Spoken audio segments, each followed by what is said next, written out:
Olá! O vídeo a seguir apresenta uma palestra de Friedrich Hayek, no Cato Institute. Vou deixar um QR Code na tela, caso você queira fazer uma doação via Pix ou Lightning Network, para me ajudar a trazer mais conteúdos como este para o canal. Agora fique com o vídeo. A grande inflação da Áustria e da Alemanha chamou-nos a atenção para a estreita relação entre as alterações da quantidade de dinheiro e as variações do nível de emprego. Ficou especialmente claro não só que o nível de emprego criado pela inflação se ia reduzindo à medida que o ritmo da inflação era desacelerado, mas também que, com o término da inflação, surgia o que se passou a chamar de crise de estabilização, caracterizada por índices alarmantes de desemprego. Foi por perceber essa relação que, desde o início, juntamente com alguns dos meus contemporâneos, vi que deveria não apenas rejeitar o tipo de política de pleno emprego defendido por Lord Keynes e por seus seguidores, como também colocar-me determinadamente em oposição a ele.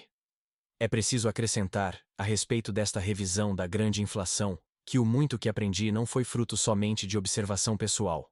Reconheço que me ensinaram a ver a total estupidez dos argumentos que eram, naquela época, apresentados, principalmente na Alemanha, para explicar e justificar os aumentos da quantidade de dinheiro. E estes ensinamentos devo-os principalmente a meu professor, o falecido Ludwig von Mises. Vejo agora a grande maioria desses argumentos defendidos nada mais nada menos do que em países como a Grã-Bretanha e os Estados Unidos. Países estes que naquela época pareciam muito bem preparados em relação à economia. Seus economistas viam então com desdém as loucuras dos colegas alemães. Nenhum desses defensores da política inflacionária foi capaz de propor ou de aplicar medidas que eliminassem a inflação, que foi afinal estancada por Hjalmar Schacht, homem que acreditava firmemente numa versão rude e primitiva da teoria quantitativa. A política das décadas atuais teve a sua origem, porém, nas experiências específicas da Grã-Bretanha, durante as décadas de 1920 e de 1930. Passada a inflação da Primeira Guerra Mundial, a Grã-Bretanha, em 1925, voltou ao padrão ouro. Em minha opinião, esta volta, embora tenha sido efetuada de maneira honesta e sensata, baseou-se lamentável e equivocadamente na paridade anterior. A doutrina clássica, de modo algum, assim o teria exigido. David Ricardo escreveu a um amigo, em 1821. Eu nunca aconselharia um governo a restaurar com paridade uma moeda que estivesse depreciada em 30%. Frequentemente me pergunto o que haveria de diferente na história econômica do mundo se, durante as discussões e debates dos anos anteriores a 1925, um economista inglês que fosse se tivesse lembrado desta opinião de Ricardo. De qualquer forma, a decisão infeliz que se tomou em 1925 tornou inevitável um prolongado processo de deflação. Este processo poderia ter tido algum êxito quanto à manutenção do padrão ouro, caso se houvesse prolongado até um ponto em que uma boa parte dos salários tivesse sofrido considerável redução. Parece-me mesmo que a tentativa já estava bem próxima do sucesso quando, na crise mundial de 1931, a Grã-Bretanha a deixou de lado, abandonando também o de tal modo desacreditado padrão ouro. Foi durante o período de amplo desemprego na Grã-Bretanha, período este que precedeu a crise econômica mundial de 1929 a 1931, que John Maynard Keynes elaborou as suas ideias básicas. É importante notar que a evolução de seu pensamento econômico teve lugar num período em que seu país se encontrava numa posição muito excepcional, quase mesmo singular. Como resultado da grande valorização internacional da libra esterlina, os salários reais de praticamente todos os assalariados britânicos haviam se elevado substancialmente em relação aos salários reais percebidos no resto do mundo. Como consequência, tornou-se impossível para a Grã-Bretanha concorrer, com sucesso, com outros países. Assim, para dar emprego aos desempregados, teria sido necessário ou reduzir praticamente todos os salários, ou aumentar os preços em libra esterlina da maior parte dos produtos primários. É possível identificar três fases bem distintas no desenvolvimento do pensamento de Keynes. A princípio, ele reconheceu a necessidade de reduzir os salários reais. A seguir, concluiu que tal medida seria politicamente inviável. Depois, convenceu-se de que esta redução seria inútil e até mesmo nociva. O Keynes de 1919 ainda entendia que não há meio mais sutil nem mais seguro de subverter a ordem social do que o aviltamento da moeda. Trata-se de um processo que mobiliza todas as forças ocultas da lei econômica a favor da destruição. E o faz de maneira tal que em 1 milhão de pessoas não há uma só que seja capaz de fazer um diagnóstico. A avaliação política que Keynes fazia da situação o tornou o grande inflacionista, ou pelo menos o mais ávido antideflacionista dos anos de 1930. Tenho, no entanto, boas razões para crer que ele desaprovaria o que fizeram os seus seguidores no período de pós-guerra. Se não tivesse morrido tão cedo, teria sido certamente um dos líderes na luta contra a inflação. Foi durante aquele malfadado período da história monetária inglesa, período em que Keynes se tornou o líder intelectual, que a ideia fatal deste economista ganhou aceitação geral. Para Keynes, o desemprego é decorrente sobretudo de uma demanda agregada, que se mostra insuficiente em relação ao total de salários que seriam pagos se todos os assalariados estivessem empregados recebendo os salários vigentes. Essa fórmula, que considera o emprego como função direta da demanda total, provou ser extraordinariamente efetiva, uma vez que, de alguma forma, era confirmada empiricamente por resultados de dados quantitativos. Por outro lado, explicações alternativas para o desemprego não desfrutavam desta mesma confirmação.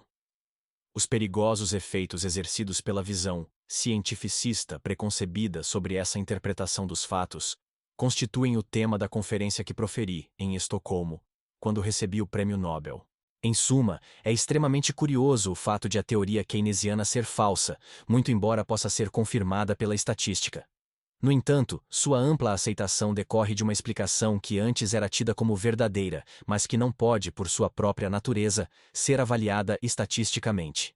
Uma explicação verdadeira, embora não comprovável, para o desemprego disseminado, está na própria discrepância entre, de um lado, o modo como está distribuída a mão de obra, bem como os outros fatores de produção por entre as diferentes indústrias, e de outro, o modo como se distribui a demanda pelos bens originados por esta mão de obra. A discrepância, que é decorrente de uma distorção do sistema de preços relativos e de salários, somente poderá ser corrigida através da alteração das relações, ou seja, através do estabelecimento, em cada setor da economia, dos preços e dos salários que equalizarão oferta e demanda. Em outras palavras, o desemprego é causado por um desvio do equilíbrio entre preços e salários. Por outro lado, o equilíbrio poderia existir caso houvesse um mercado livre e uma quantidade estável de dinheiro. No entanto, é impossível saber de antemão qual seria a estrutura de preços relativos e salários que tornaria possível o estabelecimento do equilíbrio. Por isso, é-nos também impossível dimensionar o desvio dos preços correntes em relação aos preços de equilíbrio, que impossibilita o emprego de parte da oferta de mão de obra. Por outro lado, também não podemos demonstrar correlação estatística entre a distorção dos preços relativos e o volume de desemprego. No entanto, apesar de não nos ser possível medi-las, as causas do desemprego são evidentemente atuantes. A superstição corrente de que somente o mensurável é importante tem contribuído muito para desorientar os economistas e o mundo em geral.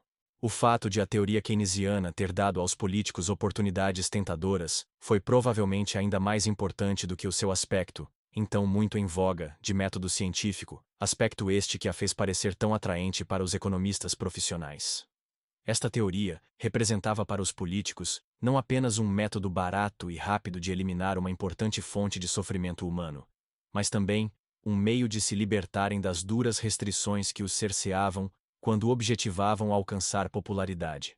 De repente, medidas como gastar dinheiro e gerar déficits orçamentários passaram a ter uma conotação extremamente positiva. Argumentava-se, com profunda convicção, que a expansão dos gastos públicos era totalmente meritória, uma vez que propiciava a utilização de recursos até então ociosos, o que, além de nada custar à comunidade, trazia-lhe um ganho líquido.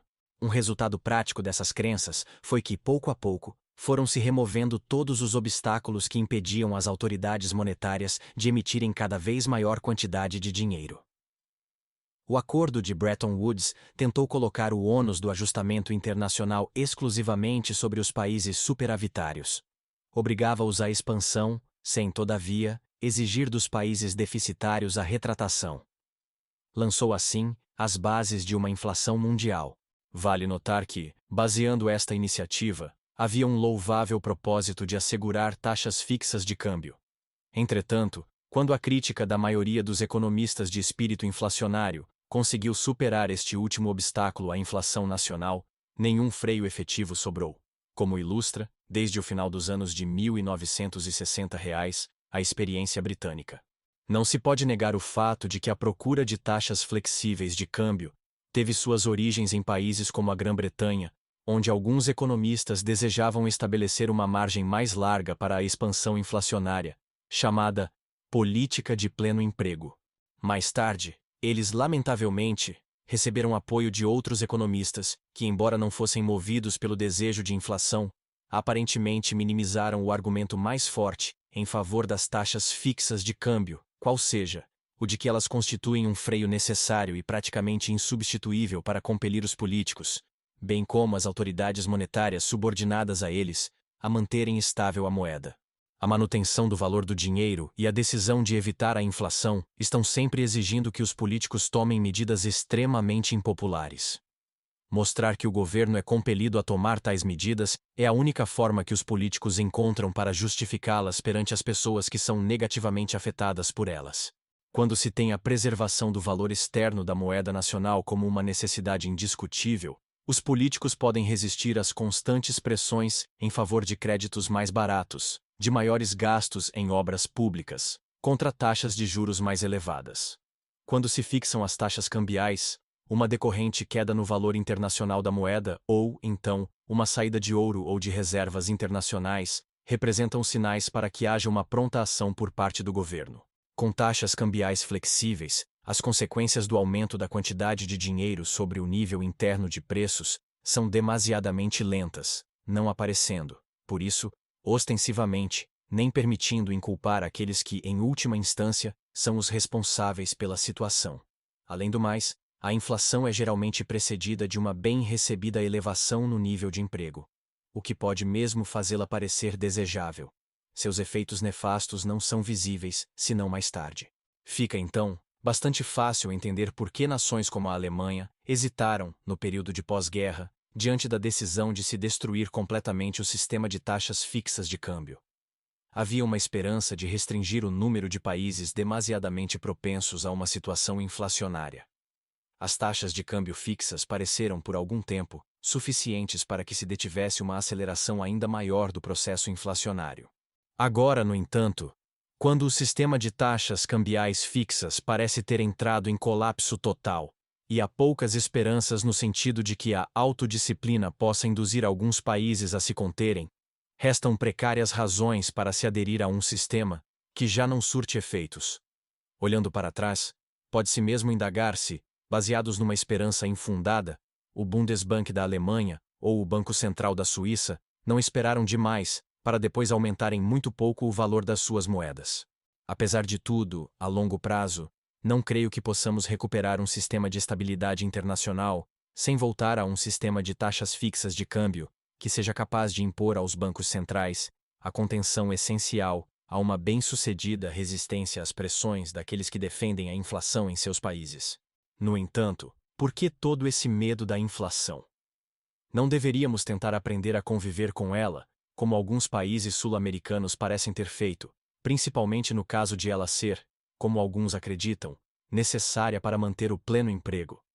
Se esta hipótese é verdadeira, e se os danos decorrentes da inflação são apenas aqueles que muitos apregoam, é então o caso de considerarmos seriamente essa possibilidade de convívio. Há dois motivos por que não podemos conviver com a inflação. O primeiro reside no fato de que tal inflação, para atingir a meta desejada, teria que acelerar-se constantemente. Ora, uma inflação em aceleração constante mais cedo ou mais tarde há de atingir um grau que tornará impossível qualquer ordem efetiva de uma economia de mercado. O segundo está na certeza de que, a longo prazo, essa inflação criará, inevitavelmente, um volume de desemprego muito maior do que aquele que pretendeu evitar. O argumento, frequentemente apresentado, de que a inflação simplesmente gera uma redistribuição do produto social, enquanto o desemprego reduz este produto, representando, portanto, um mal maior, É falso porque é a inflação que, na verdade, se torna causa de aumento do desemprego. Não é, com certeza, meu intuito subestimar os outros efeitos danosos da inflação. São muito piores do que podem imaginar aqueles que não passaram por um período de grande inflação. Depois dos meus primeiros 8 meses no emprego, meu salário era 200 vezes mais alto que o inicial. Estou realmente convencido de que uma administração tão incompetente da moeda só é tolerada porque ninguém dispõe de tempo ou energia, durante o período inflacionário, para organizar uma rebelião popular. É preciso, no entanto, deixar claro que os efeitos experimentados por qualquer cidadão ainda não representam as piores consequências da inflação. Frequentemente as pessoas não se dão conta deste fato, porque as piores consequências somente aparecem quando a inflação acaba. Faz-se necessário mostrar isto especialmente aos economistas, políticos e a outras pessoas que sempre citam como exemplo os países da América do Sul, que, tendo vivido sob um regime inflacionário durante várias gerações, parecem ter aprendido a conviver com ele. Quando estes países são predominantemente agrícolas, os efeitos da inflação se limitam principalmente aos já mencionados. As consequências mais graves geradas pela inflação em mercados de trabalho de países industrializados são de menor importância na América do Sul. Medidas tomadas em alguns desses países, particularmente no Brasil, no sentido de tentar, através de algum tipo de indexação, enfrentar os problemas da inflação, podem, na melhor das hipóteses, amenizar algumas de suas consequências, mas certamente não vão chegar a alterar suas principais causas ou seus efeitos mais nocivos. Estas medidas são inoperantes quanto à prevenção do maior dos danos que a inflação produz. A inflação torna certos empregos temporariamente atraentes. Estes empregos, no entanto, certamente desaparecerão quando a inflação cessar, ou mesmo quando deixar de acelerar-se tão rapidamente. Esta é uma consequência da inflação. A. Alterar o fluxo monetário entre os vários setores e estágios do processo produtivo. E B. Criar a expectativa de um aumento ainda maior de preços. Os que defendem uma política monetária de pleno emprego frequentemente o fazem como se um único aumento da demanda total pudesse ser suficiente para assegurar que se conseguirá manter o pleno emprego durante um período indefinido, mas razoavelmente longo. Este tipo de visão deixa de lado os efeitos inevitáveis dessa política, tanto sobre a distribuição da mão de obra entre as diferentes indústrias, como sobre a política salarial dos sindicatos. Assim que o governo assume a responsabilidade pela manutenção do pleno emprego, respeitando quaisquer salários que os sindicatos tenham conseguido obter, não há mais por que levar em conta o desemprego, possivelmente causado pelas próprias reivindicações salariais sindicalistas. Neste tipo de situação, qualquer aumento de salário que exceda o aumento da produtividade tornará necessária, para que não redunde em desemprego, uma elevação na demanda total. Assim, o aumento da quantidade de dinheiro que se fez necessário em função da alta dos salários torna-se um processo contínuo, que provoca constantes injeções de quantidades adicionais de dinheiro. A oferta monetária adicional certamente acarretará alterações na intensidade da demanda por diversos tipos de bens e serviços. Estas alterações na demanda relativa, por sua vez, devem redundar em variações adicionais nos preços relativos, com as consequentes mudanças nas diretivas da produção e na alocação dos fatores de produção, inclusive da mão de obra. Não vou deter-me aqui nos outros fatores que levam os preços de diferentes bens a reagirem de modos diferentes às alterações da demanda. A conclusão mais importante que pretendo demonstrar é a de que quanto mais tempo durar a inflação, maior será o número de trabalhadores com empregos que dependerão de sua continuação, ou, muitas vezes até, de haver uma aceleração constante da taxa inflacionária. E isto não acontece porque estes trabalhadores não teriam encontrado emprego sem a inflação, mas porque a inflação os leva a empregos temporariamente atraentes, que tendem a desaparecer assim que haja a desaceleração ou o término do processo inflacionário. Não podemos alimentar a ilusão de que é possível fugir às consequências dos erros cometidos. Qualquer esforço de preservar os empregos que a inflação tornou lucrativos redundaria numa completa destruição da ordem do mercado. Mais uma vez perdemos a oportunidade, no período posterior à guerra, de evitar, enquanto havia tempo, uma depressão. Na verdade, o que temos feito é usar a emancipação que possuímos em relação a restrições institucionais, tais como o padrão ouro e as taxas fixas de câmbio, para agir de uma maneira nunca antes tão insensata. No entanto, A impossibilidade de evitar o ressurgimento do desemprego em volume considerável não é decorrente de uma falha do capitalismo ou da economia de mercado, mas sim uma consequência exclusiva de nossos próprios erros. É preciso reconhecer que, lamentavelmente, as frustrações decorrentes de expectativas fundamentadas nestes erros podem levar a um grave estado de inquietação social. Não está, porém, ao nosso alcance evitar que as coisas sejam assim. O perigo mais sério agora é o de que ainda ocorram tentativas de postergar o malfadado dia, tornando, com isso, a longo prazo, a situação ainda pior. Confesso que há algum tempo venho querendo que a inevitável crise chegue logo. E espero, agora, o insucesso de todo e qualquer esforço no sentido de que o processo de expansão monetária tenha um pronto reinício, a fim de que sejamos forçados a optar por uma nova política. É necessário frisar que, embora eu veja como inevitável um período de alguns meses de desemprego em nível considerável, não acho que devamos esperar um outro longo período de desemprego em massa, como o que ocorreu na Grande Depressão dos anos 1930. Mas é preciso que não cometamos erros muito grosseiros em termos de política. Uma política sensata, que não repita os erros responsáveis pelo tanto que durou a Grande Depressão, pode estancar um processo em que nos encontramos.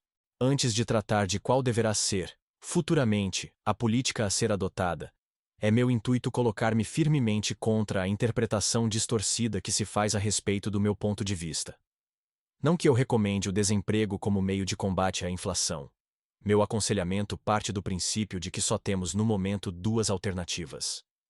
São atitudes tomadas por políticos que, preocupados com as próximas eleições, bem podem optar por maior desemprego mais tarde. Lamentavelmente, mesmo alguns comentaristas, como é o caso de redatores do The Economist, fazem uma argumentação neste sentido e sugerem reflação, quando o aumento na quantidade de dinheiro ainda prossegue. Atualmente, a necessidade mais premente é parar o aumento da quantidade de moeda, e isso dificilmente acontece em tempo útil. Não há, além do mais, vantagens decorrentes de uma desaceleração gradual. Não é o caso também de concluir que não deveríamos procurar estancar uma real deflação que ameace instalar-se. A deflação não deve ser considerada como causa primeira de um declínio da atividade econômica. Apesar disso, é certo que a frustração das expectativas tende a provocar o processo deflacionário. Fenômeno que, há mais de 40 anos, chamei de deflação secundária. Os efeitos deste processo deflacionário podem ser ainda piores do que os atribuíveis à causa primeira da reação. A deflação, além do mais, não leva ninguém a parte alguma. Há 40 anos, é preciso dizer, minha argumentação era outra. Mudei, desde então, a minha opinião. Não em relação à explicação teórica dos fatos, mas no que concerne às possibilidades práticas de se removerem os obstáculos ao funcionamento do sistema através da aceitação da deflação por algum tempo. Naquela época, eu acreditava que, com um curto período de deflação, se pudesse modificar a rigidez dos salários, ou a resistência à diminuição de alguns salários específicos. Isto abriria uma possibilidade de se restaurarem os salários relativos determinados pelo mercado, além de, aparentemente, ser uma condição indispensável ao funcionamento satisfatório do mecanismo de mercado. No entanto, já não me parece possível conseguir efeitos positivos a partir desta medida. Da época em que eu a defendia, já deveria ter me conscientizado de que se perdera a última oportunidade, quando o governo britânico abandonou, em 1931, exatamente quando parecia estar perto do sucesso, o esforço de diminuir os custos por meio da deflação. Se eu fosse, hoje, responsável pela política monetária de um país, certamente tentaria de todas as maneiras possíveis evitar uma deflação iminente, ou seja, uma queda absoluta nos fluxos de renda.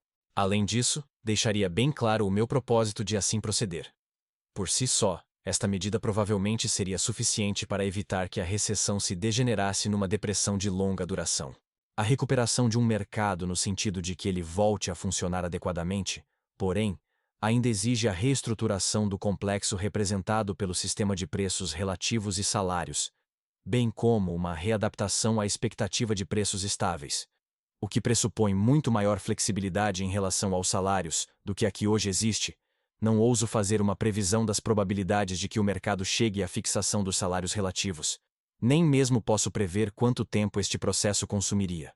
Embora eu reconheça que uma redução geral de salários em moeda é politicamente inviável, tenho certeza de que o necessário ajustamento da estrutura de salários relativos pode e deve ser conseguido sem inflação, através simplesmente da redução do salário em moeda de alguns grupos de trabalhadores. Se não quisermos ter uma visão imediatista da questão, não podemos, obviamente, tão logo ultrapassemos as primeiras dificuldades, nos deixar de novo levar por aquele método aparentemente barato e fácil de obter pleno emprego, qual seja, o de usar a pressão monetária para atingir a meta de ter o máximo de emprego que se pode conseguir a curto prazo. O sonho keynesiano findou, muito embora seus fantasmas estejam, há várias décadas, como que dominando os políticos. Seria excelente que a expressão pleno emprego, agora tão intimamente associada à política inflacionária, pudesse ser deixada de lado, ou que pelo menos estivesse sempre presente a lembrança de que ela foi o objetivo de economistas clássicos muito anteriores a Keynes. John Stuart Mill fala em sua autobiografia sobre como o pleno emprego com altos salários, na sua juventude, era tido como a principal aspiração da política econômica. É preciso ficar bem claro que nosso objetivo deve ser não o de chegar, em curto prazo, ao máximo de emprego que se possa atingir, mas sim o de um elevado e estável nível de emprego. É possível chegarmos a este objetivo, no entanto, simplesmente com o restabelecimento de um mercado capaz de funcionar de maneira apropriada. A livre ação dos preços e dos salários estabelecendo para cada setor a correspondência entre a oferta e a demanda. A política monetária pode evitar consideráveis flutuações na quantidade de dinheiro ou no volume do fluxo de renda, mas o efeito que ela exerce sobre o emprego não deve constituir-se no fator predominante para seu estabelecimento. Seu principal objetivo deve ser ainda a estabilidade do valor da moeda.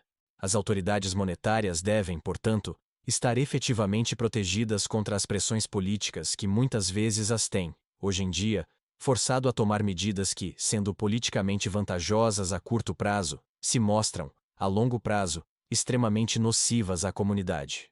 Seria bom poder dividir com meu amigo Milton Friedman a confiança que tem no fato de que se poderiam evitar abusos de poder por parte das autoridades monetárias para fins políticos, se destituíssem estas autoridades de todo e qualquer poder discricionário, prescrevendo a soma de dinheiro que elas poderiam e deveriam, a cada ano, acrescentar ao meio circulante.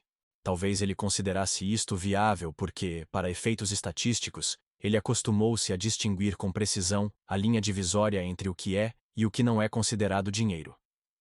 Essa distinção, no entanto, não existe no mundo real.